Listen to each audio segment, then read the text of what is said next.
with like a good program that brought good energy and brought people out, and that was fun. It's okay.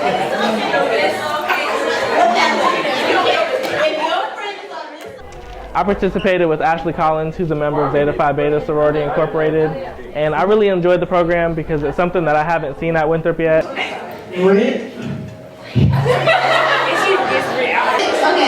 your parents' last name? Put that phone down. She's sleeping. So, question number 1. Alright, let's get it. What are your parents' first names? It was very interactive, very fun, very engaging, so I really enjoyed it. But I also thought it was a fun way to kind of see, how people are in their relationships with their friends and things of that nature. Okay, I think we're ready. You're ready? Okay. I don't know. Oh! I think it went very well. This was my first program that I planned, so it's exciting.